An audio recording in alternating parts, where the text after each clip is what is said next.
Episode 57। अगले ही पल देवताओं और राक्षसों की छाया फैंग चेन के पीछे दिखाई दी।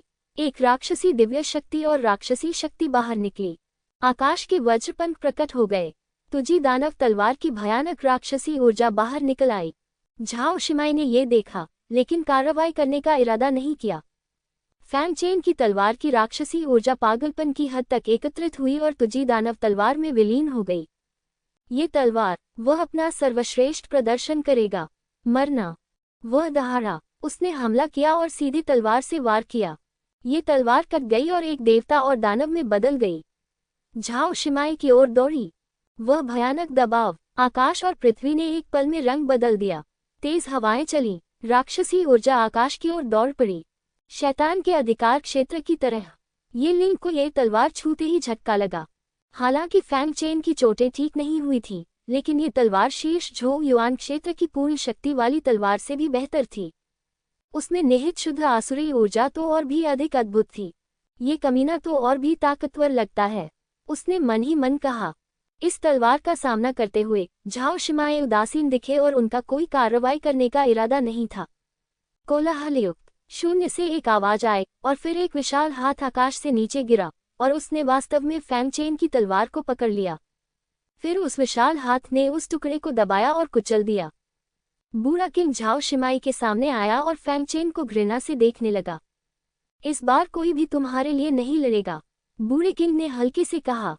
फैंग चेन के मुंह से खून की धार बह निकली और तलवार के प्रहार से उसकी अंदरूनी चोटें भी प्रभावित हुईं। उसने झाओ शिमाई को घूरते हुए कहा, क्या तुम मुझसे लड़ना नहीं चाहते? झाओ शिमाई ने गर्व से फैंग चेन को देखा, लेकिन कुछ नहीं कहा।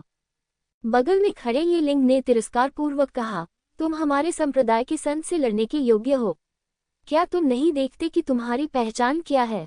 ये सही है, निचले क्षेत्र का एक नीच व्यक्ति त्यानिक्सुए संत संप्रदाय के संत को छूने के योग्य है। संत, क्यों न मैं कार्रवाई करूं और इस कमीने से छुटकारा पाने में आपकी मदद करूं। एक के बाद एक अन्य लोग बोलने लगे। सभी फैंग चेन की जान लेना चाहते थे, जबकि वह गंभीर रूप से घायल था। आप कोशिश कर सकते हैं।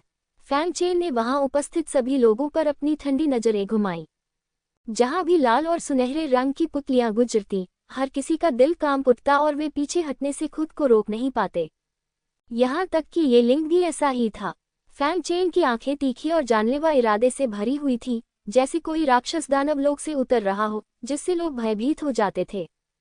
कमीने, क्या तुम सचमुच सोचते हो कि हम तुम्हें मार नहीं सकते? ये लिंग क्रोधित था। वह वास्तव में निचले क्षेत्र के एक व्यक्ति से भयभीत था। वह ये कैसे सहन कर सकता था? मैंने कहा, आप कोशिश कर सकते हैं, फैंग चेन ने ठंडे स्वर में कहा। यद्यपि वह वहां उपस्थित सभी लोगों को नहीं मार सकता था, लेकिन तुझी दानव तलवार की पूरी ताकत से यहाँ 3 या 4 लोगों को मारा जा सकता था। भले ही इससे तुझी दानव तलवार दिव्य सैनिक की पहचान उजागर हो जाती, लेकिन जब वह समय आया तो उसे इसकी परवाह नहीं थी। मृत्यु की तलाश में ये लिंग गुस्से में था। वह कार्रवाई करना चाहता था, लेकिन उसे झाओ शिमाई ने रोक दिया। संत, ये कमीना बहुत ज्यादा है, ये लिंग ने गुस्से से कहा। झाओ शिमाई ने कुछ नहीं कहा, बस उसे ठंडी नजर से देखा। ये लिंग का दिल कांप उठा और उसने कुछ और कहने की हिम्मत नहीं की और जल्दी से पीछे हट गया। झाओ शिमाई ने फिर से फैंग चेन की ओर देखा और कहा, मैं अब भी वही बात कहती हूँ। अगर तुम बदला लेना चाहते हो तो मैं तुम्हें यह मौका दूंगी। ठीक होने के बाद मेरे पास आओ, मैं तुम्हारी चुनौती स्वीकार करूंगी, उसने हल्के से कहा। फैंग चेन की नज़र फिर से झाओ शिमाई पर पड़ी। वह पहले की तरह आवेगी नहीं था और वह जानता था कि अब वह झाओ शिमाई का मुकाबला नहीं कर सकता। अगर वह लड़ता है तो वह केवल हारेगा। सबसे अच्छा परिणाम ये होगा कि दोनों पक्ष घायल हो जाएंगे। यदि वह बदला लेना चाहता था तो उसे अपनी चोटें ठीक होने तक इंतजार करना पड़ता। ठीक है, अधिक से अधिक 1 महीने में मैं व्यक्तिगत रूप से आपसे लड़ने के लिए त्यानिक्सुए पवित्र संप्रदाय में जाऊंगा। मैं इंतजार करूंगा। झाओ शिमाई ने चुनौती स्वीकार कर ली। तुम सचमुच मौत को दावत दे रहे हो? क्या तुम सोचते हो कि तुम भाग्य के बेटे हो क्योंकि तुम संयोग से बच गए? संत के सामने तुम बकवास हो, ये लिंग ने मजाक में कहा। अन्य लोग भी फैंग चेन को घृणा की दृष्टि से देख रहे थे, ये सोचकर कि वह मौत को आमंत्रित कर रहा है। फैंग चेन ने कुछ नहीं कहा, लेकिन ये लिंग और अन्य लोगों को देखा और उपस्थित सभी लोगों के चेहरे लिख लिए। इन लोगों के हाथों में शियाओयू और उसकी बेटी का खून है और वह इन लोगों को किसी भी कीमत पर जाने नहीं देगा। वह इस प्रतिशोध का बदला अवश्य लेगा। ठीक है। झाओ शिमाई यहाँ और अधिक समय तक रुकने के लिए बहुत आलसी था और उसने अपने पास बैठे शियाओ कुई से कहा, चलो चलें। जियो कुई ने सिर हिलाया और झाओ शिमाई के साथ चली गई। ये लिंग ने फैंग चेन की ओर देखा और हल्के से कहा, अपने आखिरी महीने का आनंद लो, तुम निचली दुनिया से आए कमीने, हा हा हा हा। अन्य लोग भी जोर से हंसने लगे, मानो फैंग चेन पहले ही मर चुका हो। वैसे ये लिंग ने कुछ सोचा और कहा, भागने के बारे में मत सोचो, मेरे पास तुम्हें खोजने के 100 तरीके हैं। यदि तुमने भागने की हिम्मत की तो मैं तुम्हें निश्चित रूप से बताऊंगा कि मृत्यु से भी बदतर जीवन जीने का क्या मतलब है। इसके बाद उसने सभी को झाओ शिमाई के पीछे चलने के लिए प्रेरित किया। फैंग चेन ने शुरू से अंत तक फिर कुछ नहीं कहा और झाओ शिमाई को चुपचाप जाते हुए देखा। उसकी आंखें उदासी और अनिच्छा से भरी थीं। मैं अभी भी बहुत कमजोर हूँ और मैं अभी भी उन लोगों की रक्षा नहीं कर सकता जिन्हें मैं बचाना चाहता हूँ। यही स्थिति मालिक की पत्नी, बूढ़े आदमी और मेंग याओ की है। अब चूंकि यूमू शियाओयू की मौत उसकी वजह से हुई है, वह केवल हत्यारे को जाते हुए देख सकता है और कुछ नहीं कर सकता। बहुत कमजोर, मैं अभी भी बहुत कमजोर हूँ। मैं और अधिक मजबूत बनना चाहता हूँ, बहुत अधिक मजबूत। जब मैं मजबूत हो जाऊंगा तभी मैं उन लोगों की रक्षा कर पाऊंगा जिन्हें मैं बचाना चाहता हूँ। उसकी शक्ति पाने की इच्छा और अधिक प्रबल होती गई। झाओ शिमाई और अन्य लोग बहुत दूर चले गए थे और फैंग चेन की नज़र भी जियाओयू के घर पर पड़ी। दरवाजा खोलकर और शियाओयू और यू की मां के शवों को देखकर फैंग चेन को अपने दिल में तेज दर्द महसूस हुआ। जियाओयू, यूमू, मैं देर से वापस आया हूँ। फैंग चेन को वास्तव में इसका पछतावा हुआ। अगर वह बाहर अपनी चोटों से उबर नहीं पाता और पहले वापस आ जाता तो शियाओयू और यूमू की मौत नहीं होती। यद्यपि वह ये समझता था कि गोलियां बनाने के लिए वापस न आना अन्य साधकों का ध्यान आकर्षित करने से बचना था, लेकिन फिर भी उसने खुद को बहुत दोषी माना। आखिरकार जियाओयू और यूमू की मौत उसकी वजह से ही हुई थी। जियाओयू, यूमू, फैंग चेन को आपके लिए खेद है। उसने शियाओयू को अपनी बाहों में पकड़ लिया और उसकी आंखों से आंसू बहने लगे। 3 दिन बाद फैंग चेन जियाओयू और यूमू की कब्र के सामने बैठ गया। इस समय दोनों की कब्रें बहुत सारे भोजन और फूलों से भर गईं। ये खाना शहर में फैंग चेन ने खरीदा था और वह इसे शियाओयू के खाने के लिए वापस लाना चाहता था, लेकिन उन्होंने यह उम्मीद नहीं की थी कि ये खाद्य पदार्थ अंततः बलिदान बन जाएंगे। शियाओयू और यूमू के अलावा फैंग चेन ने गांव के अन्य सभी लोगों को भी दफना दिया। ये लोग उसके कारण मरे और उसे उन्हें शांति से विश्राम करने देना चाहिए। काफी देर के बाद फैंग चेन ने आखिरकार कहा, जियो यू, मदर यू, मैं अब जा रहा हूँ। मैं बाद में आपसे मिलने आऊंगा। मैंने पुनर्जन्म के बारे में एक किताब पढ़ी है। अगर मैं भविष्य में पुनर्जन्म में निपुण हो गया तो मैं तुम्हें जरूर ढूंढ लूंगा। वह खड़ा हुआ, गहरा प्रणाम किया और मुड़ गया। अब वापस जाने का समय हो गया है। ये त्यानिक्सुए पवित्र संप्रदाय में पुनः प्रवेश के लिए तैयारी करने का समय है। इस बार मैं निश्चित रूप से गंदगी नहीं छोड़ूंगा, उसने दृढ़ता से कहा। 7 दिन बाद लोंग्या शहर, ये लुतियान्यू की ओर जाने वाले मार्गों में से एक है, लेकिन ये जुक्सिंग त्यानजोंग के नियंत्रण में है। अब जब जुक्सिंग त्यानजोंग और शेंग्यांग 7 पैलेसेस लड़ने वाले हैं तो ऐसे अनगिनत लोग हैं जो बेत्यान्यू से भागना चाहते हैं। उनमें से कई उच्च स्तरीय साधक हैं या बेयुआन्यू में एक निश्चित दर्जा रखते हैं। वे अपनी स्वयं की साधना या स्थिति के साथ लुतियान्यू में शरण लेना चाहते हैं, लेकिन जुक्सिंग त्यानजोंग इन लोगों को बेयुआन्यू से कैसे जाने दे सकता था। उन्होंने पहले ही मार्ग अवरुद्ध कर दिया है और किसी को भी जाने की अनुमति नहीं दी है। ये लोग हार मानने को तैयार नहीं थे, इसलिए वे लोंग्या शहर में ही रुके रहे और दिन भर मार्ग में प्रवेश करने का रास्ता खोजने की कोशिश करते रहे। आज तो इन लोगों ने नगरपाल के भवन को भी घेर लिया और प्रतिरोध किया। लड़की ने लड़के की ओर सावधानी से देखा, लेकिन फिर भी जवाब दिया, यह नगर के राजा का भवन है। बूढ़े व्यक्ति ने युवक की ओर बहुत दयालुता से देखा और मुस्कुराते हुए कहा, क्या ये छोटा भाई लुतियान क्षेत्र जाना चाहता है? युवक ने सिर हिलाया। बूढ़े व्यक्ति ने अपना परिचय दिया, मैं शेन जुआंग, यह मेरा चेन त्यानजियांग है। मुझे आश्चर्य है कि आपके छोटे भाई का उपनाम क्या है? जिया चेन फेंग, युवक ने कहा। यह युवक फैंग चेन है जिसने अपना रूप बदल लिया है। शेन जुआंग ने मुस्कुराते हुए कहा, छोटे दोस्त चेन, मुझे नहीं पता कि लुतियान क्षेत्र जाने का उद्देश्य क्या है। कुछ चीजें हैं जिनसे निपटने की जरूरत है। फैंग चेन ने ज्यादा कुछ नहीं बताया। शेन जुआंग ने परवाह नहीं की और कहा, ये बात है, लेकिन अब ज़ियाओ युचेन के लिए लोटियन क्षेत्र में जाना शायद असंभव है। अब 9 सितारों के दिव्य संप्रदाय ने मार्ग को अवरुद्ध कर दिया है और कोई भी नहीं जा सकता है। फैंग चेन ने थोड़ा सा मुंह सिकोड़ा, क्या हर कोई ऐसा नहीं कर सकता? किनारे पर खड़े चेन तियानजियांग ने ठंडी आवाज में कहा, नहीं, बिल्कुल नहीं। सामने खड़े लोगों को देखो, वे सभी बेतियन क्षेत्र के सम्मानित लोग हैं। पहले दोनों क्षेत्रों के बीच यात्रा करना आसान था, लेकिन अब उनमें से कोई भी बाहर नहीं जा सकता। जब उसने ये कहा तो वह क्रोधित हो गई। मेरे दादा युद्ध में भाग लेने के कारण गंभीर रूप से घायल हो गए थे, लेकिन ज्यूक्सिंग तियानजोंग के उन कमीनों ने हमें बिना किसी मुआवजे के बाहर निकाल दिया। अब हम चिकित्सा उपचार लेने के लिए लोटियन क्षेत्र जा रहे हैं, लेकिन वे हमें जाने देने को तैयार नहीं हैं। जाओ, ज्यूक्सिंग तियानजोंग के लोग कमीनों का झुंड हैं। शेन जुआंग ने तुरंत शेन तियानजियांग को रोका, तियानजियांग, यहाँ बकवास मत करो। चेन तियानजियांग असंतुष्ट था, दादाजी, क्या मैंने कुछ गलत कहा? 9 सितारा दिव्य संप्रदाय कमीनों का एक समूह है। सचमुच, छोटी बच्ची, कुछ बातें ऐसी होती हैं जो तुम्हें बकवास नहीं कहनी चाहिए। इसी समय उनके पीछे से एक लंबी आवाज सुनाई दी। फैंग चेन ने देखा तो पता चला कि वह एक युवक था। वह युवक आलीशान कपड़े पहने हुए था, उसका रूप रंग असाधारण था और उसके चेहरे पर मुस्कान थी। उसके पीछे कई लोग थे, जिनमें से प्रत्येक असाधारण स्वभाव का था और एक नज़र में वे मजबूत आदमी लग रहे थे। जब शेन जुआंग ने देखा कि युवक की अभिव्यक्ति में भारी बदलाव आया है, तो वह जल्दी से चेन तियानजियांग के सामने खड़ा हो गया और सम्मानपूर्वक सलाम किया, मैं मास्टर सन से मिला हूँ। मेरी पोती ने कुछ गलत कहा है, कृपया मुझे माफ करें। इसने अन्य लोगों का ध्यान भी आकर्षित किया और जब उन्होंने उस युवक को देखा तो उनके भाव थोड़े बदल गए। ये सन वेंटोंग है, 9 सितारे स्वर्गीय संप्रदाय ने वास्तव में उसे यहाँ भेजा था।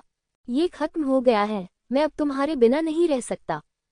नीचे खड़े सभी लोगों की आंखें निराशा से भरी थीं।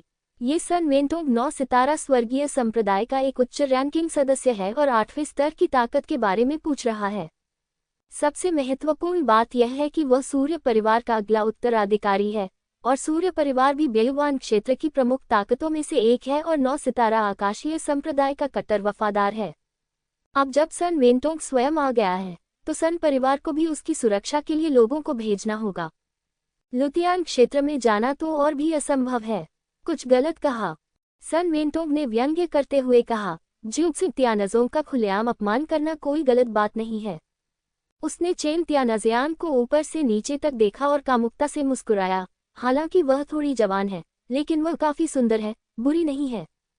शेन जुआंग के चेहरे पर थोड़ा सा बदलाव आया। उसे समझ आ गया कि सुन वेंटोंग अपनी पोती का इस्तेमाल बंदरों को डराने के लिए करना चाहता था। चेन तियानजियांग इतनी भयभीत हो गई कि उसका चेहरा पीला पड़ गया और वह कांपते हुए और असमंजस में अपने दादा के पीछे छिप गई। सन वेंटोंग ने मजाक में मुस्कुराते हुए शेन जुआंग से पूछा, क्या आप यहाँ लुतियान क्षेत्र जाने के लिए आ रहे हैं? यह मैं हूँ। शेन जुआंग को कुछ देर तक समझ नहीं आया कि वह क्या जवाब दे। टकराना, सन वेंटोंग ने अचानक लात मारी, जिससे शेन जुआंग उड़ गया। चेन तियानजियांग को भी इसलिए बाहर कर दिया गया क्योंकि वह अपने दादा के पीछे छिपी हुई थी। शेन जुआंग पहले से ही घायल था और इस लात ने उसे और भी घायल कर दिया। वह लगातार खांसता रहा और कई बार खून थूका। दादाजी, दादाजी, शेन तियानजियांग ने अपने शरीर पर लगी चोटों को नजरअंदाज कर दिया और जल्दी से अपने दादाजी को उठाने में मदद की और चिंतित होकर चिल्लाने लगी। उसके आंसू रुकने का नाम नहीं ले रहे थे। उसने गुस्से से सन वेंटोंग को देखा और चिल्लाया, मेरे दादा 9 सितारा दिव्य संप्रदाय से हैं। वह संप्रदाय की खातिर घायल हो गए थे। वह सिर्फ चिकित्सा उपचार लेने के लिए ऊपरी क्षेत्र में जाना चाहते थे। आप हमारे साथ ऐसा क्यों कर रहे हैं? चिकित्सा उपचार लेने के लिए ऊपरी क्षेत्र में जाना? सन वेंटोंग ने व्यंग्यात्मक लहजे में कहा, क्या तुम्हें लगता है कि मैं तुम्हारे झूठ पर विश्वास कर लूंगा? अगर यह सच भी है तो क्या हुआ, चाहे कोई भी बहाना हो, लुतियान क्षेत्र में जाने के बारे में सोचना भी मत, मैंने ऐसा कहा है। उन्होंने वहां उपस्थित सभी लोगों पर तिरस्कारपूर्ण ढंग से हमला किया और गर्व से कहा, मुझे पता है कि आप लोग क्या योजना बना रहे हैं। मैं सिर्फ इतना कहना चाहता हूं कि जब तक मैं सन वेंटोंग यहाँ हूँ, आप लोगों में से कोई भी इस गलियारे में कदम रखने के बारे में सोच भी नहीं सकता।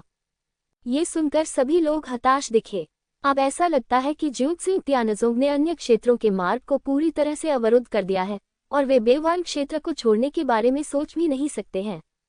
ये देखकर सन वेंटोंग ने अपने मुंह के कोने को थोड़ा ऊपर उठाया और फिर कहा, मैं आपको पवित्र सूर्य के 7वें महल का विरोध करने के लिए 9 सितारा आकाशीय संप्रदाय के साथ ईमानदारी से सहयोग करने की सलाह देता हूँ।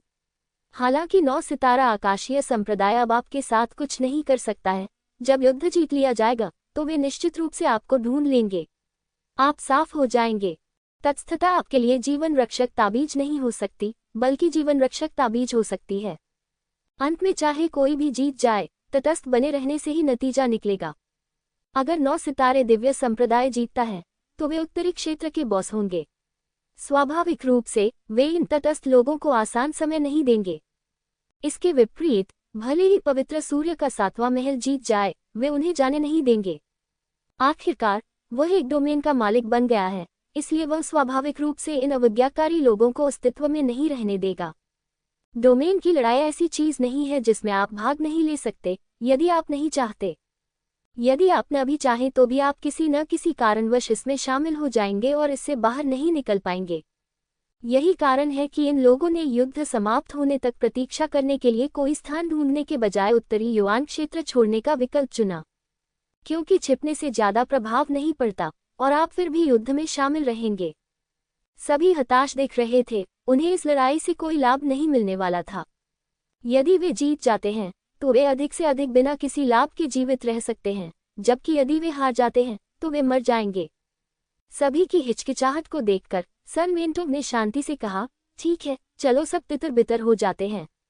जब तक मैं यहाँ हूँ कोई भी लुतियान क्षेत्र में जाने के बारे में सोच भी नहीं सकता। हालांकि हर कोई ऐसा करने के लिए तैयार नहीं था, लेकिन वे इस तथ्य को स्वीकार कर सकते थे।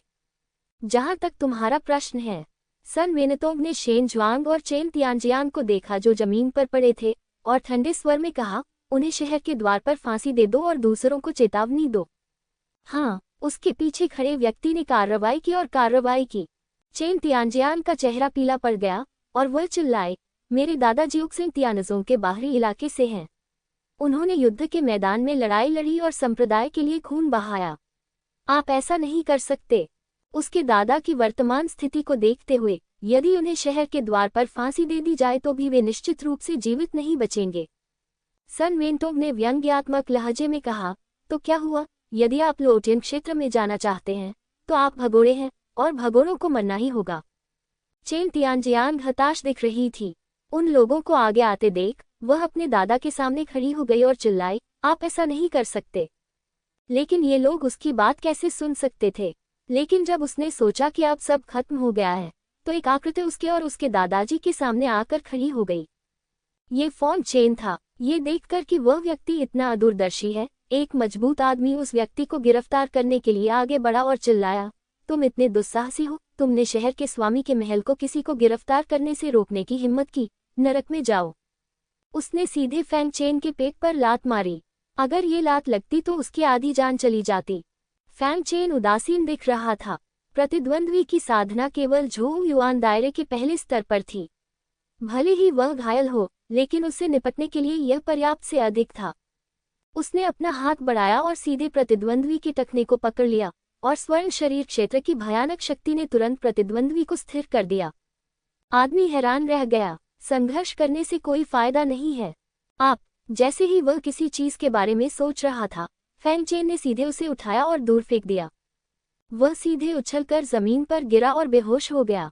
उसे पता नहीं चला कि वह जीवित है या मर गया। एक क्षण के लिए सारा स्थान शांत हो गया। हर कोई फैंग चेन को अचंभित होकर देख रहा था। उन्हें विश्वास नहीं हो रहा था कि उसने यहाँ कुछ करने की हिम्मत की। तुम्हारी हिम्मत कैसे हुई मेरे लोगों को चोट पहुँचाने की? तुम मौत चाहते हो? सन वेंटोंग क्रोधित हो गया और चिल्लाया, यहाँ आओ, उसे पकड़ो, मैं उसका सिर काट दूंगा, उसे शहर के द्वार पर लटका दूंगा। हाँ, उसके आदमियों ने एक के बाद एक फैंग चेन को घेर लिया। चेन तियानजियांग और शेन जुआंग को उम्मीद नहीं थी कि फैंग चेन उनके लिए कार्रवाई करेगा। भाग जाओ, चेन तियानजियांग चिल्लाया। सन वेंटोंग ने व्यंग्य किया, भागो, पूरा शहर मेरा है, वह कहाँ भाग सकता है। उसने फैंग चेन को घूरते हुए कहा, बेटा, अगर तुमने मेरे लोगों को छूने की हिम्मत की तो मैं तुम्हारी जिंदगी मौत से भी बदतर बना दूंगा। सच, तुम कोशिश करो। फैंग चेन शांत दिखे और उन्होंने एक जेड पट्टिका निकाली। जब सन वेनतोंग ने फैंग चेन के हाथ में जेड पट्टिका देखी तो उसकी अभिव्यक्ति में भारी बदलाव आया। ये है। सन वेनतोंग की आंखें चौड़ी हो गईं और वह अविश्वास में चिल्लाया, ये लुओशिन संप्रदाय का जेड टोकन है। आप लुओशिन संप्रदाय से हैं। लुओशिन संप्रदाय लुतियान डोमेन में शीर्ष संप्रदाय नहीं है, लेकिन यह निचले डोमेन में बहुत प्रसिद्ध है। आखिरकार लुओशिन संप्रदाय ऊपरी और निचले डोमेन के बीच के मार्गों को नियंत्रित करता है, और बेयुआन डोमेन में भी कई मार्ग हैं जो इसके नियंत्रण में हैं। यहाँ तक कि क्या 9 सितारा संप्रदाय ऊपरी और निचले डोमेन के बीच स्वतंत्र रूप से जा सकता है, ये लुओशिन संप्रदाय के चेहरे पर निर्भर करता है। यही कारण है कि सन वेनतोंग ने इतनी कड़ी प्रतिक्रिया व्यक्त की। लुओशिन संप्रदाय, ऊपरी क्षेत्र में वह भयानक शक्ति। हे भगवान, यह अफवाह है कि यह शक्ति ऊपरी और निचले डोमेन के बीच लगभग सभी मार्गों को नियंत्रित करती है, और ऊपरी डोमेन में इसका अस्तित्व बहुत भयानक है। ये व्यक्ति वास्तव में लुओशिन संप्रदाय से है। उसके आसपास के सभी लोग फैंग चेन को आश्चर्य से देख रहे थे, लेकिन धीरे धीरे उनकी नज़र प्रशंसा और ईर्ष्या में बदल गई।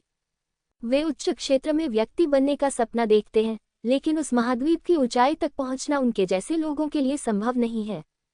बेयुआन डोमेन में केवल वे लोग जो स्वर्ग के गौरव हैं या सबसे शक्तिशाली हैं, ऊपरी डोमेन में इस तरह के विशालकाय में शामिल हो सकते हैं। वह वास्तव में ऊपरी क्षेत्र से है। चेन तियानजियांग ने अपने चेहरी होठों को ढक लिया और अपनी आंखें चौड़ी करके फैंग चेन को आश्चर्य से देखने लगी। उसने कभी यह उम्मीद नहीं की थी कि एक साधारण दिखने वाला व्यक्ति जिससे उसकी मुलाकात हुई थी, एक महान उच्च क्षेत्र साधक होगा। और दूसरा दल विशालकाय लुओशिनमेन से था। अगर उसे पता चलता कि फैंग चेन ने पहले भी लुओशिनमेन में शामिल होने से इनकार कर दिया था, तो मुझे नहीं पता कि वह क्या सोचती। सभी की प्रशंसा भरी निगाहों का सामना करते हुए फैंग चेन की अभिव्यक्ति शुरू से अंत तक ठंडी और अभिमानी थी। वह समझ गया कि वह निचले क्षेत्र के लोगों के प्रति दयालु नहीं हो सकता, क्योंकि ऊपरी क्षेत्र के लोगों का निचले क्षेत्र के लोगों के प्रति यही रवैया है।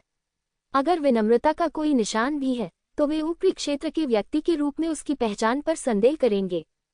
उसने सन वेनतोंग को ठंडे भाव से देखा और कहा, तुम अभी किसे मारना चाहते थे? वह एक दिन पहले ही शहर में आ गया था, लेकिन वह समाचार जानने की कोशिश कर रहा था। ये पुष्टि करने के बाद कि लुओशिनमेन की भी बेयुआन डोमेन में बहुत उच्च प्रतिष्ठा थी और मार्ग भी लुओशिनमेन से संबंधित था, उन्होंने पूछताछ जारी नहीं रखी और सीधे सिटी लॉर्ड की हवेली में चले गए। सन वेनतोंग ने भयभीत होकर फैंग चेन को देखा और पूछा, क्या आप ऊपरी डोमेन से हैं? फैंग चेन ने उदासीन भाव से कहा, क्यों? क्या तुम्हें अब भी मेरी पहचान की पुष्टि की आवश्यकता है? ये सन वेनतोंग को ये समझ में नहीं आ रहा था कि वह इसे सही कहे या गलत। ये देखकर फैंग चेन थोड़ा मुस्कुराया और कहा, यहाँ आओ, मैं तुम्हारी पहचान साबित करूंगा। अचानक आई कोमलता से सन वेनतोंग थोड़ा आश्चर्यचकित हुआ और वह अवचेतन रूप से फैंग चेन की ओर चल पड़ा। लेकिन जब वह करीब पहुंचा तो उसे जोरदार लात मारी गई।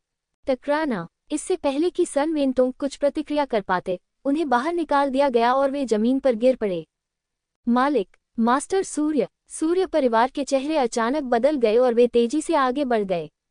अन्य लोग फैंग चेन को घूरने लगे, लेकिन फैंग चेन ने इन लोगों की निगाहों को बिल्कुल भी गंभीरता से नहीं लिया और उदासीनता से कहा, क्या आपको लगता है कि अब भी मेरी पहचान के साथ कोई समस्या है? यद्यपि सन वेनतोंग की साधना पूछने के मार्ग के तीसरे स्तर पर थी, लेकिन फैंग चेन का भौतिक शरीर स्वर्ण शरीर क्षेत्र में पहुंच गया था और इस धक्का को सहन करना आसान नहीं था। उसने अपने चेहरे पर दर्दनाक भाव के साथ कई बार खून थूका, लेकिन अब वह फैंग चेन की पहचान पर संदेह नहीं कर सका। आप सभी पीछे हट जाइए, उन्होंने सन परिवार के साधकों पर चिल्लाते हुए कहा और फिर एक चापलूसी भरी नजर दिखाते हुए कहा, ये बच्चे की गलती है, आपकी पहचान के साथ बिल्कुल कोई समस्या नहीं है। फैंग चेन की पहचान की पुष्टि करने का साहस उसने इसलिए किया क्योंकि वह जानता था कि ऊपरी क्षेत्र में हर कोई अभिमानी और दबंग था। अगर फैंग चेन अभी उसके प्रति दयालु होता तो उसे वास्तव में संदेह होता, और एक असहमति के बाद उससे ये पुष्टि करने के लिए कहना कि फैंग चेन की पहचान बिल्कुल सही थी, केवल ऊपरी डोमेन के लोग ही इतने अहंकारी होंगे। फैंग चेन ने यह सुनकर बार बार अपना सिर हिलाया, नहीं नहीं नहीं, आप लुओशिन गेट पर जा सकते हैं और उन्हें पुष्टि करने दें कि मेरी पहचान झूठी है या नहीं। मैं इंतजार करने को तैयार हूँ। बेशक, आप खुद ही इसके परिणाम भुगतेंगे। नहीं, नहीं, आपकी पहचान को लेकर कोई समस्या नहीं है। मैं बस लापरवाह था, सन वेनतोंग ने अधिक सम्मानपूर्वक कहा, और साथ ही वह फैंगचेन की पहचान के बारे में अधिक आश्वस्त हो गया। फैंगचेन ने ठंडी सांस ली और कहा, क्या चैनल का उपयोग किया जा सकता है? यदि आप इसका उपयोग करना चाहते हैं, तो इसका उपयोग किया जा सकता है, सन वेनतोंग ने जल्दी से कहा। फैंगचेन ने धीरे से सिर हिलाया, तो इसे खोलो, मैं ऊपरी डोमेन में वापस जाना चाहता हूँ। ठीक है, सन वेनतोंग ने बार बार सिर हिलाया। वैसे, फैंगचेन ने चेन जुआंग की ओर देखा और पूछा, तुमने अभी कहा था कि तुम एक पुराने दोस्त को खोजने के लिए ऊपर जाना चाहते हो। चेन जुआंग, फैंगचेन के अचानक पूछे गए प्रश्न से थोड़ा घबरा गया, लेकिन फिर भी उसने सिर हिलाया। हाँ, सर। आपके पुराने दोस्त का नाम क्या है? उसका नाम क्यानेयू है, वह वानतियान चिकित्सा संप्रदाय का शिष्य है, बूढ़े आदमी ने उत्तर दिया। वानतियानजोंग वास्तव में लुतियान्यू में तीसरे स्तर की एक छोटी सी सेना है। फैंगचेन ने सिर हिलाया। ये सही है, वानटियान मेडिकल संप्रदाय के नेता और मैं पुराने दोस्त हैं। चूंकि हम यहाँ मिलते हैं, इसलिए आपको मेरे साथ ऊपरी डोमेन पर जाना चाहिए। चेन जुआंग बहुत खुश था। उसे समझ में नहीं आया कि फैंगचेन उन्हें एक साथ ऊपरी डोमेन में जाने में मदद करना चाहता था। धन्यवाद, सर। धन्यवाद, सर। तियानजियांग, धन्यवाद मत दीजिए, सर, उसने जल्दी से शेन तियानजियांग से कहा, जो अभी भी अचंभे में था। चेन तियानजियांग फैंगचेन को देख रही थी, और इस समय ही उसे होश आया, और उसने जल्दी से सम्मानपूर्वक कहा, धन्यवाद, सर। अन्य लोग चेन जुआंग और चेन तियानजियांग को ईर्ष्या से देखते थे। वे ऊपरी डोमेन में जाने के लिए उत्सुक थे, लेकिन वे इसे प्राप्त नहीं कर सके। लेकिन दूसरा पक्ष ऊपरी डोमेन में सिर्फ इसलिए जा सकता था क्योंकि उन्हें फैंगचेन के साथ होना तय था। वे उनसे ईर्ष्या कैसे न करें? फैंगचेन ने सन वेनतोंग की ओर देखा। मैं तुम्हें ऊपर ले चलूंगा, क्या ये ठीक है? बेशक ये ठीक है, सन वेनतोंग ने सम्मानपूर्वक कहा, कृपया मेरे पीछे आइए। फिर सन वेनतोंग ने व्यक्तिगत रूप से फैंगचेन को सिटी लॉर्ड के महल में ले जाया। चेन जुआंग ने चेन तियानजियांग की मदद से गोल किया। लोंग्या शहर कुछ हद तक शेनडोंग क्षेत्र की सीमा पर स्थित तिंडी शहर जैसा ही है।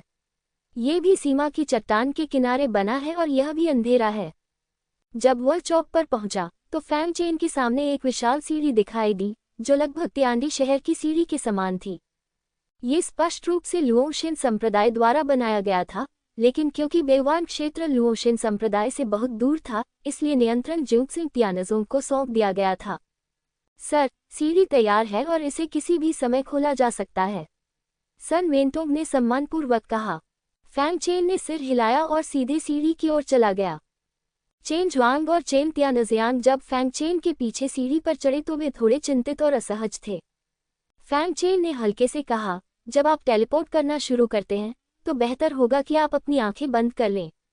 टेलीपोर्टेशन के दौरान अंतरिक्ष का दबाव थोड़ा मजबूत होगा, इसलिए मानसिक रूप से तैयार रहें। लेकिन बहुत ज्यादा चिंता न करें, ये दबाव आपको बहुत अधिक नुकसान नहीं पहुंचाएगा। धन्यवाद महोदय। चेन जुआंग और चेन तियानजियांग ने ये सुना और राहत महसूस की। सन वेनतोंग ने ये सब देखा। फैंगचेन को इतना परिचित देखकर उसके दिल में जो थोड़ा सा भी संदेह था वो पूरी तरह से गायब हो गया। यदि कोई परिचित नहीं है या पहली बार सीढ़ी पर चढ़ रहा है, तो वह कभी भी फैंगचेन की तरह सहजता और स्पष्टता से ऐसा नहीं कर पाएगा। फैंगचेन ने कहा, चूंकि ऊपरी और निचली डोमेन जुड़े हुए हैं, तो चलिए ट्रांसमिशन शुरू करते हैं। हाँ, सन वेनतोंग ने तुरंत सिर हिलाया और बिना किसी हिचकिचाहट के उन्होंने किसी से ट्रांसमिशन एरे खोलने के लिए कहा। एक पल में आसमान से प्रकाश की एक किरण गिरी, जिसने फैंगचेन और अन्य दो को ढक लिया। फिर एक शक्तिशाली बल के साथ फैंगचेन और अन्य दो की आकृतियां धुंधली होने लगी और फिर तीन भागने वाली रोशनियों में बदल गईं और मार्ग की ओर बढ़ने के लिए तैयार हो गईं। अचानक एक कोमल सी आवाज सुनाई दी और एक चतुर छाया तेजी से चौक पर आए और चिल्लाए, रुको। चतुर छाया प्रकट हुई और वह लुओ यूनर निकली। फैंगचेन ने स्वाभाविक रूप से लुओ यूनर को देखा और थोड़ा सा भौहें सिकोड़ ली। दूसरी पार्टी वास्तव में यहाँ दिखाई दी। क्या ऐसा हो सकता है कि उसने ये जानने के लिए कुछ गुप्त तरीका अपनाया कि वह बेवान डोमेन छोड़ने वाला था? लेकिन अब सीढ़ी खुल गई है और उसे रोका नहीं जा सकता। फैंगचेन और अन्य दो भागने की रोशनी में बदल गए, मौके पर गायब हो गए और जल्दी से हवा में उठ गए। ये देखकर लुओ यूनर को बहुत गुस्सा आया और वह सन वेंटोंग के पास आए और उसे थप्पड़ मार दिया। सन वेंटोंग उछलकर जमीन पर गिर पड़ा। उसका आधा चेहरा तुरंत सूज गया और बैंगनी हो गया। तुम्हें दूसरों को जाने देने का अधिकार किसने दिया? लुओ यूनर गुस्से से चिल्लाया। सन वेंटोंग स्वाभाविक रूप से लुओ यूनर को जानता था। उसने जल्दी से समझाया, बहन लुओ, इस व्यक्ति के पास लुओशिन आदेश है। उसके व्यवहार को देखते हुए ये स्पष्ट है कि वह ऊपरी डोमेन से है। मैं ऊपरी डोमेन के इन लोगों को नाराज करने की हिम्मत नहीं कर सकता। मैं केवल उसे जाने दे सकता हूँ। लुओ यूनर ने उसे फिर से थप्पड़ मारा। सन वेंटोंग का दूसरा आधा हिस्सा सूज गया था। तुम मूर्ख हो, उसने कहा कि वह लुओ शिनमेन से है, तो वह लुओ शिनमेन से था। उसने गुस्से से कहा। सन वेंटोंग मासूम लग रहा था। दूसरा पक्ष लुओ शिन आदेश का पालन करता था, घमंडी था और सभी को नीची नजर से देखता था और स्वर्गीय सीढ़ी से बहुत परिचित था। वह ऊपरी डोमेन से एक व्यक्ति के अलावा और कौन हो सकता था? बेशक उसने किसी भी बात का खंडन करने की हिम्मत नहीं की और केवल इतना कह सका, बहन लुओ, क्या ऊपरी डोमेन से लोगों का एक समूह पहले नहीं आया था? मुझे लगता है कि वह व्यक्ति ऊपरी डोमेन के लोगों के समान है और उसके पास लुओशिन ऑर्डर भी है, इसलिए मुझे लगता है कि वह ऊपरी डोमेन का व्यक्ति होना चाहिए। आप ये भी जानते हैं कि ऊपरी क्षेत्र के ये लोग क्रूर और निर्दयी हैं और अगर वे असहमत होते हैं तो वे हत्या कर सकते हैं। मैं उन्हें अपमानित करने की हिम्मत नहीं कर सकता। उन्होंने डरते डरते शिकायतों से भरे चेहरे के साथ कहा। लुओ यून एर की अभिव्यक्ति अभी भी उदास थी और उसने ठंडे स्वर में कहा, क्या उसने तुम्हें मार डाला? आह, ये सन वेंटोंग को समझ नहीं आ रहा था कि क्या कहे। क्या उसे यह पुष्टि करने के लिए खुद को मारना होगा कि वह ऊपरी क्षेत्र का व्यक्ति है? लुओ यून एर ने अत्यंत उदास भाव से गलियारे को देखा। कुछ समय पहले ही उसे पता चला कि किंग यंगशियू अकेले ही भाग निकली थी और उसकी मृत्यु गुप्त क्षेत्र में नहीं हुई थी। इससे वह क्रोधित हो गई और उसे संदेह होने लगा कि फैंगचेन मरा नहीं है। इसलिए वह हाल ही में चारों ओर खोज कर रही है और किसी को भी सीढ़ी के माध्यम से लुतियानियों की ओर भागने से रोक रही है। लेकिन उसने यह उम्मीद नहीं की थी कि वह अभी भी एक कदम पीछे है और किसी को लुतियानियों भागने देगी। हालांकि वह नहीं जानती थी कि दूसरा पक्ष फैंगचेन था या नहीं, फिर भी वह बहुत गुस्से में थी। फैंगचेन, अगर तुम मर गए हो तो कोई बात नहीं। अगर तुम जीवित हो तो मैं तुम्हें जरूर ढूंढ लूंगा। उसने सीढ़ी की ओर देखा और दृढ़ता से कहा, लुतियान्यू तियान्या शहर। ये शहर बेयुआन्यू के लोंग्या शहर पर केंद्रित है, जो सीढ़ी मार्ग का संपर्क बिंदु भी है। इस समय सीढ़ी के पास दीवार के सहारे दो व्यक्ति आलसी ढंग से झुके हुए जम्हाई ले रहे हैं। चूंकि बेयुआनियों में दो प्रमुख ताकतें लड़ने वाली हैं, सीढ़ी का उपयोग शायद ही कभी किया गया है और 1 महीने से अधिक समय से निचले डोमेन से कोई भी नहीं आया है। बेयुआनियों की दो प्रमुख ताकतों ने लड़ने के लिए यही समय चुना है और वे वास्तव में जानते हैं कि सही समय कैसे चुनना है। ऊपर दोनों बातें करने लगे। ये सामान्य बात है। आखिरकार जिउझोउ सम्मेलन कुछ महीनों में आयोजित किया जाएगा। ये दो प्रमुख ताकतें स्वाभाविक रूप से 1 या 2 स्थानों के लिए प्रतिस्पर्धा करेगी। क्या जिउझोउ सम्मेलन युवा प्रतिभाओं के लिए खुद को दिखाने का अवसर नहीं है? ये प्रमुख ताकतें इसे बहुत गंभीरता से नहीं लेंगी, है ना? बेवकूफ, जिउझोउ सम्मेलन युवा प्रतिभाओं को खुद को दिखाने का एक मंच लगता है। वास्तव में ये प्रत्येक क्षेत्र में ताकतों के बीच भाग्य की प्रतिस्पर्धा है। जिउझोउ सम्मेलन में जिसकी प्रतिभा अधिक चमकदार होगी, उसे भाग्य मिलेगा और वह उच्च स्तर पर पहुंच जाएगा। यद्यपि यह भाग्य किसी प्रमुख शक्ति का भाग्य निर्धारित नहीं कर सकता, फिर भी यह उस शक्ति की वर्तमान ताकत की व्याख्या भी कर सकता है। इसे और अधिक स्पष्ट रूप से कहें तो ये प्रत्येक क्षेत्र की ताकतों के बीच की लड़ाई है, लेकिन लड़ाई का तरीका संप्रदायों के बीच की लड़ाई से बदलकर युवा प्रतिभाओं के बीच की लड़ाई में बदल गया है। वह आदमी खुलकर बात करने लगा। दूसरे व्यक्ति ने आश्चर्य से दूसरे व्यक्ति की ओर देखा। हे भगवान, तुम्हें इतना सब कैसे पता? उस आदमी ने गर्व से कहा, लोगों को दुनिया में रहते हुए अधिक पढ़ना चाहिए। इससे उन्हें लाभ ही होगा, नुकसान नहीं। अरे, बस दिखावा करो। मुझे नहीं पता कि तुमने ये कहाँ से सुना है और मुझे नहीं पता कि यह सच है या नहीं। दूसरे व्यक्ति ने तिरस्कारपूर्वक कहा। धमाका। जैसे ही वे दोनों बातें कर रहे थे, सीढ़ी अचानक चमक उठी। नीचे से प्रकाश की एक किरण निकली। एक शक्तिशाली अवशिष्ट शक्ति के साथ 3 आकृतियां धीरे धीरे सीढ़ी पर दिखाई दी। दोनों दंग रह गए, थोड़ा आश्चर्यचकित भी हुए। हे भगवान, क्या कोई ऐसा है जिसे अब टेलीपोर्ट किया जा सकता है? क्या बेयुवान क्षेत्र में युद्ध समाप्त हो गया है? यह इतनी तेजी से नहीं होना चाहिए। ऊपरी डोमेन के लोगों को निचले डोमेन से वापस आना चाहिए। आखिरकार त्यानिक्सुए पवित्र संप्रदाय के लोग बड़ी संख्या में पहले भी नीचे गए थे। ये संभव है। जब वे दोनों बात कर रहे थे, प्रकाश की किरण धीरे धीरे मंद हो गई और तीनों आकृतियां स्पष्ट दिखाई देने लगीं। जब सीढ़ी की रोशनी गायब हो गई तो तीनों लोगों की शक्ल दोनों के सामने पूरी तरह से प्रकट हो गई। और वे फैंग चेन और अन्य दो के अलावा और कौन हो सकते थे? फैंग चेन जल्दी ही चक्कर से उबर गया, लेकिन चेन जुआंग और चेन तियानजियांग उसके जैसे अद्भुत नहीं थे और उसे ठीक होने में थोड़ा समय लगा। दो सुरक्षाकर्मी आगे बढ़े और आदरपूर्वक पूछा, मुझे आश्चर्य है कि आप तीनों कौन हैं? लुतियान क्षेत्र में आने वाले सभी लोगों को पुस्तक में दर्ज किया जाना चाहिए, जिसका उद्देश्य निचले क्षेत्र के लोगों को ऊपरी क्षेत्र की ओर भागने से रोकना है, जिसके परिणामस्वरूप लुतियान क्षेत्र में बहुत अधिक भिक्षु हो जाएंगे। फैंग चेन ने सीधे लुओशेन ऑर्डर को बाहर निकाल लिया। जब उन्होंने लुओशेन ऑर्डर को देखा तो वे दोनों और अधिक आदरपूर्ण हो गए।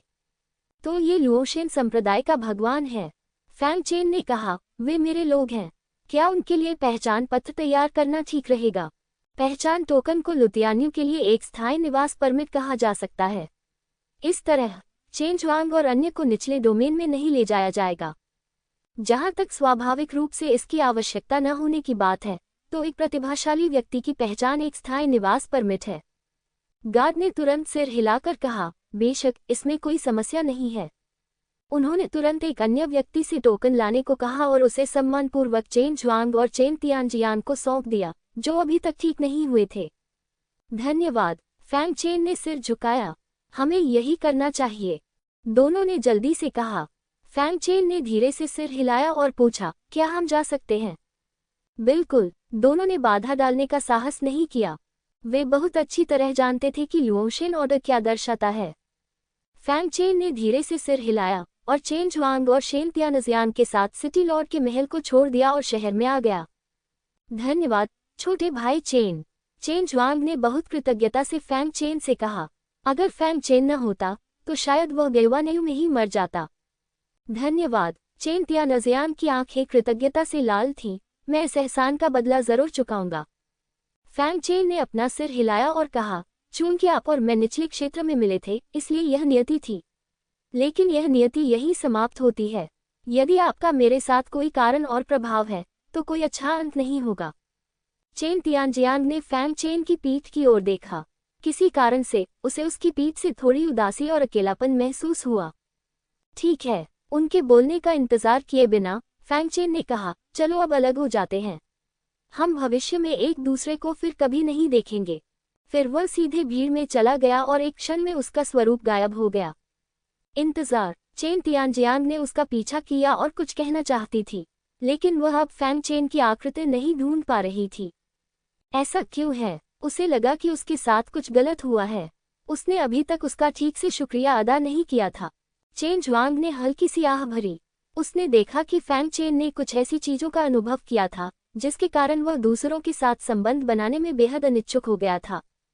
तियानजियांग, चलो चलें, उसने कहा। लेकिन चेन तियानजियांग कुछ कहना चाहता था, लेकिन चेन जुआंग ने उसे बीच में ही रोक दिया।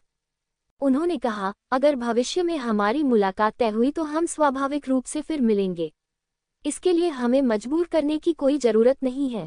चेन तियानजियांग थोड़ा उदास दिख रहा था, लेकिन फिर भी उसने सिर हिलाया। चेन जुआंग को समर्थन देना जारी रखने के लिए उसके पास लौट आया और चिकित्सा उपचार लेने चला गया। इस समय फैंग चेन शहर छोड़कर एक पहाड़ी पर खड़ा था।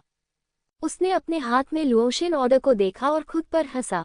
अंत में मुझे अभी भी लुतियान्यू लौटने के लिए उसकी चीजों की आवश्यकता है, लेकिन यह आखिरी बार है। ऐसा कहने के बाद उसने बल लगाया और अपने हाथ में लुओशेन ऑर्डर को कुचल दिया। तियानिक्सुए पवित्र संप्रदाय की दिशा को देखते हुए उन्होंने धीरे से कहा, आज से कोई मेंगचेन नहीं होगा, केवल फांगचेन होगा। अगली बार जब हम मिलेंगे तो तुम और मैं दुश्मन हो जाएंगे। उन्होंने एक छोटी लकड़ी की नाव बुलाई और युशो संप्रदाय की दिशा की ओर चल पड़े। बोबू शहर के बाहरी इलाके, यान परिवार। पिछली बार जब यान परिवार से निपटा गया था और दिव्य खजाना मंडप के सहयोग से किसी ने भी यान परिवार को फिर से भड़काने की हिम्मत नहीं की और यान परिवार ने पूरी तरह से परिधि पर अपना वर्चस्व स्थापित कर लिया। झाओ शिमाई जैसे ही यान परिवार के गेट के सामने उतरी, उसे अचानक अपने दिल में तेज दर्द महसूस हुआ। यद्यपि इससे उसे कोई नुकसान नहीं हुआ, फिर भी उसे अकारण दुख हुआ। क्या चल रहा है? झाओ शिमाई हैरान दिख रहे थे, और साधक की छठी इंद्रिय बहुत प्रभावी थी। अचानक आई उदासी ने उसे यह महसूस कराया कि उसने कोई बहुत महत्वपूर्ण चीज खो दी है, लेकिन चाहे उसने कितना भी सोचा, वह ये नहीं सोच पाई कि वह चीज क्या थी। शाओमी, तुम वापस आ गए। यानझोंग को पता था कि झाओ शिमाई वापस आ गया है, और वह मुस्कुराते हुए उसका स्वागत करने के लिए बाहर आया। दादाजी यान। झाओ शिमाई ने इसके बारे में ज्यादा नहीं सोचा और प्यार से पुकारा। यानझोंग ने झाओ शिमाई को देखा और कहा, मैंने सुना है कि निचले क्षेत्र के फैंगचेन ने आपकी सगाई तोड़ दी है। मुझे लगा कि आप थोड़ी देर के लिए नाराज होंगे, लेकिन अब ऐसा लगता है कि आप ठीक हैं। झाओ शिमाई ने कहा, गुस्सा? मुझे गुस्सा क्यों होना चाहिए? मैं बहुत खुश हूं कि मैं इस कारण और प्रभाव को तोड़ सकता हूं। आप ठीक हैं। यानझोंग को राहत मिली। वैसे दादाजी, क्या मेनचेन वापस आ गई है? झाओ शिमाई ने पूछा। मिस्टर मेन, वह अभी तक वापस नहीं आया है। यानझोंग को स्वाभाविक रूप से फैंगचेन याद आ गया। ये सुनकर झाओ शिमाई ने मुंह बनाया और थोड़ा दुखी हुआ। वह आदमी अभी तक वापस क्यों नहीं आया? क्या वह मेरे साथ अपना समझौता भूल गया है? छोड़ो इसे, चलो पता लगाते हैं कि वह आदमी अब कहाँ है। उसने अपनी आंखें बंद की और लुओशन ऑर्डर पर छोड़े गए निशान को महसूस किया, लेकिन उसे आश्चर्य ये हुआ कि वह निशान किसी कारणवश गायब हो गया। निशान क्यों गायब हो गया? क्या वह खतरे में है? झाओ शिमाई चौंक गया और अचानक चिंतित हो गया जब उसने अपनी बेचैनी के बारे में सोचा। क्या गलत? यानझोंग ने संदेह से कहा। दादाजी यान, उस आदमी के टोकन पर मैंने जो निशान छोड़ा था वह गायब हो गया है। क्या वह खतरे में है? झाओ शिमाई ने उत्सुकता से कहा, नहीं, मुझे उसे ढूंढना होगा। यानझोंग ने उसे रोका, घबराओ मत। निशान के गायब होने का मतलब यह नहीं है कि व्यक्ति खतरे में है। ये संभव हो सकता है कि वह किसी गुप्त क्षेत्र में प्रवेश कर गया हो या लोटियन क्षेत्र से बाहर चला गया हो। लेकिन अब जब निशान गायब हो गया है, तो तुम उसे ढूंढना चाहो तो कहाँ पाओगे? मुझे लगता है कि वह छोटा दोस्त मेन कोई साधारण साधु नहीं है। वह बहुत किस्मत वाला है और वह अल्पायु व्यक्ति जैसा नहीं है। तुम्हें बहुत चिंता करने की जरूरत नहीं है। यानझोंग ने फिर कहा। ठीक है। तभी झाओ शिमाई फिर से शांत हो गया। हाँ, वह ठीक हो जाएगा। ये देखकर यानझोंग ने मुस्कुराते हुए कहा, मैं आखिरकार समझ गया कि तुम अब नाराज क्यों नहीं हो। ऐसा इसलिए है क्योंकि तुम अपने किस्मत वाले से मिल चुकी हो। झाओ शिमाई का चेहरा तुरंत लाल हो गया और उसने शर्म से कहा, दादाजी यान, आप किस बारे में बात कर रहे हैं? यानझोंग जोर से हंसा और बोला, ठीक है, अंदर जाओ और मुझे बताओ कि तुम्हारी और मेनचेन की मुलाकात कैसे हुई। तुरंत ही दोनों एक साथ यान के घर में दाखिल हुए। फैंगचेन ने पशु नियंत्रण संप्रदाय तक पहुंचने से पहले 2 दिनों तक यात्रा की। जब मैं यहाँ से गया था तब की तुलना में यहाँ ज्यादा कुछ नहीं बदला है। यद्यपि आसपास बहुत से भिक्षु थे, लेकिन वे पशु नियंत्रण संप्रदाय से बहुत दूर थे और पास जाने की हिम्मत नहीं जुटा पाए। फैंगचेन स्वाभाविक रूप से निडर था और सीधे कोहरे में भाग गया। कोहरे के बीच से होते हुए हम पशु नियंत्रण संप्रदाय के मुख्य प्रवेश द्वार पर पहुंचे, लेकिन उसने देखा कि दरवाजे के सामने 2 लोग उसकी रखवाली कर रहे हैं। फैंगचेन ने पहचान लिया कि ये दोनों लोग नश्वर थे, जिन्होंने पशु नियंत्रण संप्रदाय में रहना चुना था। जब उन्होंने बाहर से किसी को आते देखा तो वे दोनों चौंक गए। आखिरकार अब कोई भी पशु नियंत्रण संप्रदाय में प्रवेश नहीं कर सकता या छोड़ नहीं सकता। लेकिन जब उन्होंने फैंगचेन की उपस्थिति को स्पष्ट रूप से देखा तो वे दोनों बहुत खुश हुए और तुरंत आगे बढ़कर सलामी दी। मैं गुरु से मिल चुका हूँ। फैंगचेन ने सिर हिलाया और पूछा, लुओ हुआ कहाँ है? लुओ हुआ वह नश्वर प्राणी है जिसे फैंगचेन ने पशु नियंत्रण संप्रदाय का प्रभार संभालने के लिए छोड़ दिया था। एक व्यक्ति ने उत्तर दिया, मास्टर, कैप्टन लुओ पवित्र पुत्र हॉल में है। फैंगचेन ने सिर हिलाया और फिर एक बच निकलने वाली रोशनी में बदल गया और पवित्र पुत्र हॉल की ओर भाग गया। उन दोनों ने फैंगचेन को प्रकाश की किरण में बदलते और गायब होते देखा। उनके चेहरों पर विस्मय के भाव थे। लेकिन जल्द ही एक व्यक्ति ने उत्साह दिखाया, मालिक वापस आ गए हैं, मुझे डर है कि अब देखने के लिए कुछ अच्छा होगा।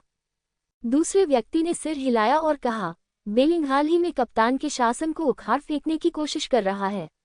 अब जब मालिक वापस आ गया है तो बेलिंग खत्म हो गया है। चलो तुरंत सबको सूचित करें और सबको बताएं कि मालिक वापस आ गया है। हाँ हाँ, चलो चलो। दोनों गेट से बाहर निकले और दूसरों को सूचना देने चले गए। इस समय पवित्र पुत्र के महल में लुओ हुआ उदासीन दिख रहा था। आजकल उसका दासतापूर्ण स्वभाव चला गया है। इसके बजाय उसके पास एक श्रेष्ठ व्यक्ति का स्वभाव और राजसीपन है, जो उसे पहले से ही आकर्षक दिखने के साथ साथ एक शाही बहन की तरह भी बनाता है। लुओ हुआ के सामने उस समय 10 से अधिक लोग खड़े थे। नेता एक महिला है जो एक लंबी काली पोशाक पहने हुए है और एक अति सुंदर और आकर्षक तरीके से तैयार है। वह कोई और नहीं बल्कि बाई लिंग है। बाई लिंग ने लुओ हुआ को तिरस्कार से देखा और कहा, लुओ हुआ, तुमने कुछ भी नहीं किया है जो गुरु ने तुम्हें करने के लिए कहा था। मुझे लगता है कि तुम्हें आज्ञाकारी होकर पद त्याग देना चाहिए। ये पद तुम्हारे लिए उपयुक्त नहीं है। लुओ हुआ ने बाई लिंग को ठंडे भाव से देखा और कहा, मेरा पद गुरु ने दिया था। बाई लिंग का चेहरा तिरस्कार से भरा था और उसने उपहास किया, तो क्या हुआ? गुरु ने आपको जानवर नियंत्रण संप्रदाय को सुधारने के लिए कहा था, लेकिन अपने आप को देखो, क्या आपने ऐसा किया है? लुओ हुआ ने ठंडे स्वर में कहा, यदि आपने उनके बीच परेशानी पैदा नहीं की, तो जानवर नियंत्रण संप्रदाय कैसे परेशानी पैदा कर सकता है? फैंग चेन के चले जाने के बाद कुछ समय तक लुओ हुआ के सुधार के तहत जानवर नियंत्रण संप्रदाय व्यवस्थित था, लेकिन बीस्ट कंट्रोल संप्रदाय के खत्म होने से पहले बेलिंग की मनुष्यों के बीच बहुत प्रतिष्ठा थी। आखिरकार वह संप्रदाय के गुरु की सेवा करने वाली एक नश्वर थी। इसके बाद उसने लगभग 100 लोगों का एक गिरोह बनाया, जो लुओ हुआ के बाद सबसे बड़ी ताकत बन गई। क्योंकि लुओ हुआ पशु नियंत्रण संप्रदाय को सुधारने और शेष नश्वर लोगों से निपटने और उन्हें बसाने में लगा हुआ था, इसलिए उसने बाई लिंग की हरकतों पर ज्यादा ध्यान नहीं दिया। इससे बाई लिंग ने धीरे धीरे खुद को मजबूत किया, जिससे जो लोग यथास्थिति से असंतुष्ट थे वे उसके साथ जुड़ गए। मजबूत होने के बाद उसने लुओ हुआ को हर जगह निशाना बनाया, जिससे लुओ हुआ के लिए मामलों को सुरक्षित रूप से संभालना असंभव हो गया। जब तक लुओ हुआ ने प्रतिक्रिया दी, वह पहले से ही बाई लिंग से निपटने के लिए तैयार था। यदि आप प्रतिद्वंद्वी से निपटना चाहते हैं, तो वहां मारने के लिए बहुत सारे लोग हैं। इसके अलावा उसके पास किसी को मारने का कोई बहाना नहीं था। ये सुनकर बाई लिंग हंस पड़ा। मैं कहता हूँ लुओ हुआ, सारा दोष मुझ पर मत डालो। यदि तुम सक्षम नहीं हो तो तुम यह नहीं कर सकते। जल्दी से अपना पद छोड़ दो और जब गुरु वापस आए तो माफी मांगो। कप्तान कृपया एक तरफ हट जाइए। कप्तान, आप इस पद के लिए उपयुक्त नहीं हैं। उसके पीछे खड़े लोग भी एक के बाद एक बोल रहे थे। वे सभी प्रत्येक चोटी के लिए जिम्मेदार थे, लेकिन वे यथास्थिति से संतुष्ट नहीं थे और अधिक शक्ति चाहते थे। तुम दूसरों को बहुत परेशान कर रहे हो। यह मत भूलो कि तुम आज जिस मुकाम पर हो, वह कप्तान ही था जिसने तुम्हें अकेले ही आगे बढ़ाया है। स्वाभाविक रूप से लुओ हुआ के भी करीबी अनुयायी थे और वे सभी बाई लिंग और अन्य लोगों को गुस्से से देख रहे थे। लेकिन बेलिंग की तुलना में उसके पक्ष में केवल कुछ ही लोग हैं। हमें पदोन्नति दोगे? हमारे वर्तमान पद मालिक ने दिए हैं, आपने नहीं। बेलिंग ने व्यंग्य किया। लुओ हुआ ने कहा, तो आप सत्ता हथियाना चाहते हैं? जैसे ही आवाज गिरी, एक विशाल राक्षस धीरे धीरे हॉल के पीछे से अंदर आया। यह एक राक्षस था जो मगरमच्छ या ड्रैगन जैसा दिखता था। हालांकि यह केवल दूसरे स्तर का था, लेकिन यह नश्वर लोगों के इस समूह के सामने अजेय था। निश्चित रूप से बेलिंग और अन्य लोगों ने अपना चेहरा थोड़ा बदला और पीछे हट गए। ऐसे राक्षसों से वे लड़ नहीं सकते। बाई लिंग का चेहरा पीला पड़ गया, लेकिन वह जल्दी से शांत हो गई और चिल्लाई, क्या लुओ हुआ, क्या आप लोगों को चुप कराने के लिए उन्हें मारने की योजना बना रहे हैं? ये सही है। राक्षसों का उपयोग करने का क्या मतलब है? हम आपके खिलाफ हैं, जिसका मतलब है कि आप सक्षम नहीं हैं। आप राक्षसों का उपयोग करते हैं, जो कि आधिपत्य है। जब मालिक वापस आएगा और मुझे मरने का इंतजार करते हुए देखेगा, तो मैं तुम्हें कभी नहीं जाने दूंगा। तुम ऐसा करो, मालिक जरूर नाराज होंगे। उन्होंने सही कहा, लेकिन उन्होंने सम्राट को पद त्यागने के लिए मजबूर करने के बारे में कुछ नहीं कहा। लुओ हुआ बदसूरत लग रहा था। उसे इन लोगों के जीवन की परवाह नहीं थी, लेकिन उसे फैंग चेन की उसके बारे में राय की परवाह थी। यदि फैंग चेन को लगता कि वह एक खूनी व्यक्ति है और अब वह उसे पसंद नहीं करता, तो यह एक ऐसा परिणाम होगा जिसे वह स्वीकार नहीं कर सकती। लुओ हुआ को चुप देखकर बाई लिंग को लगा कि वह दबा हुआ है और तुरंत गर्व महसूस करने लगी। लुओ हुआ, आज्ञाकारी होकर अपनी सीट छोड़ दो, तुम इस पद के लिए उपयुक्त नहीं हो। यदि गुरु न होते तो तुम कुछ भी नहीं होते। अगर तुम अपनी सीट छोड़ दो, मालिक के वापस आने का इंतजार करो, हो सकता है वह तुम्हारी जान बख्श दे। बाय लिंग गर्व से मुस्कुराया। जब तक वह सत्ता पर कब्जा कर लेती है, उसे विश्वास है कि वह पशुपालन संप्रदाय को पूरी तरह से नियंत्रित कर सकती है। तब तक संप्रदाय के संसाधन उसके नियंत्रण में होंगे और शायद वह इन संसाधनों के साथ अमर बन सकती है। तब तक फैंग चेन अनजाने में ही उसकी कठपुतली बन जाएगा। ये सही है, वह पशु वशीकरण संप्रदाय को नियंत्रित नहीं करना चाहती, बल्कि पौराणिक अमर बनना चाहती है। एक व्यक्ति से ऊपर और 10,000 लोगों से नीचे होने की अनुभूति का स्वाद चखें। वे नहीं जानते कि फैंग चेन इस समय छत पर खड़ा है और यह सब उदासीनता से देख रहा है। वह कार्रवाई करने की जल्दी में नहीं है, लेकिन देखना चाहता है कि अंत में लुओ हुआ इससे कैसे निपटेगा। यदि लुओ हुआ इसे अच्छी तरह से नहीं संभाल सकता, तो वह लोगों को बदलने का सुझाव नहीं देता। बेशक ये बाय लिंग ऐसा नहीं कर सकता। जाने से पहले उसने उनसे कहा कि वे अपने आप में ही रहें। लेकिन बाय लिंग ने लोगों को परेशान करने के लिए प्रेरित किया और सत्ता हथियाना चाहा। वह ऐसे लोगों को काम पर नहीं रखेंगे जो आदेशों का पालन नहीं करते, उन्हें पालन करना तो दूर की बात है। लुओ हुआ, अब और मत रुको, त्याग दो, बाय लिंग ने फिर कहा।